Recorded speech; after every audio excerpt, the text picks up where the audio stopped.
പൊണ്ണത്തടി എന്നതൊരു നിശബ്ദ പകർച്ചവ്യാധിയാണ്. അത് ഒന്നിലധികം തലങ്ങളിൽ അടിയന്തരവും സുസ്ഥിരവുമായ നടപടിക്കുള്ള ആവശ്യകതയെ ചൂണ്ടിക്കാട്ടുന്നു.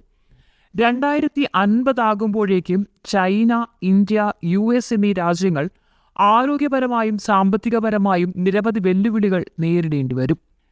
3.8 ബില്യണിലധികം മുതിർന്നവർ അമിതഭാരമുള്ളവരോ പൊണ്ണത്തടിയുള്ളവരോ ആകുമെന്നാണ് കണക്കാക്കപ്പെടുന്നത്. വർദ്ധിച്ചുവരുന്ന പൊണ്ണത്തടി നിരക്ക് ഇന്ത്യയുടെ സാമ്പത്തിക വളർച്ചയെയും തൊഴിൽ ശക്തി ഉൽപാദനക്ഷമതയെയും സാരമായി ബാധിക്കുമെന്നാണ് നിരീക്ഷണം. സമീകൃത ആഹാരത്തിൽ ശ്രദ്ധ കേന്ദ്രീകരിച്ച് വ്യായാമത്തിൻ്റെയും ഭക്ഷണക്രമത്തിൻ്റെയും പ്രാധാന്യത്തെക്കുറിച്ചും ഭക്ഷണത്തിലെ അനാരോഗ്യകരമായ കൊഴുപ്പും എണ്ണയും കുറയ്ക്കേണ്ടതിൻ്റെ ആവശ്യകതയിലേക്കാണ് ഇത് വിരൽ ചൂണ്ടുന്നത്.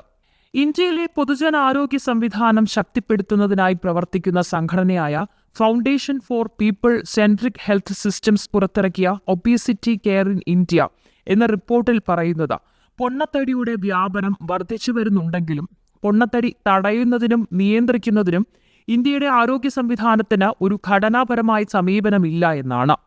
പ്രാഥമിക ആരോഗ്യ സേവനങ്ങളിൽ പൊണ്ണത്തടി പരിചരണത്തിന്റെ സംയോജനം പരിമിതമാണെന്നും ആരോഗ്യകരമായ പെരുമാറ്റങ്ങൾ പ്രോത്സാഹിപ്പിക്കുന്നതിന് പകരം സങ്കീർണതകളുള്ള ചികിത്സാ രീതികളിൽ മാത്രം ശ്രദ്ധ കേന്ദ്രീകരിക്കുന്ന പ്രതിരോധ ഇടപെടലുകളേക്കാൾ പ്രതിപ്രവർത്തനമാണെന്നും റിപ്പോർട്ട് സൂചിപ്പിക്കുന്നു.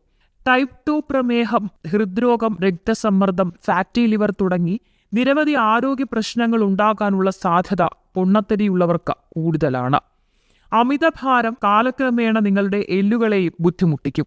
അമിതമായ കൊഴുപ്പ് മൂലമുണ്ടാകുന്ന വീക്കം, ഹോർമോൺ മാറ്റങ്ങൾ, അമിതവണ്ണമുള്ളവരിൽ സാധാരണയായി കാണപ്പെടുന്ന പോഷകാഹാരക്കുറവ് തുടങ്ങിയ ഘടകങ്ങൾ അസ്ഥികളുടെ ശക്തിയെ കൂടുതൽ ദുർബലപ്പെടുത്തും.